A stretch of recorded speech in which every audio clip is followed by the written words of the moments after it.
বন্ধুরা কটা বাজতে চলছে এখন? 7টা বাকি নেই, 10 মিনিট বাকি আছে। তা চাটা আমাদের খাওয়া হয়ে গেছে। আর তা মা এখন সন্ধ্যা দিচ্ছে।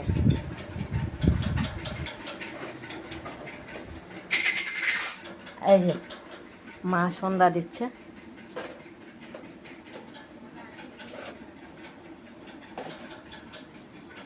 এদিকে দেখাবে।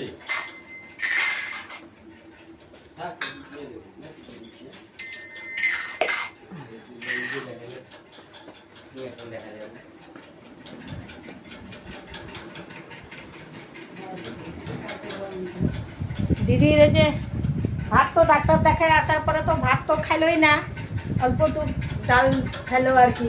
তা এখন ওই জন্য কি করলাম,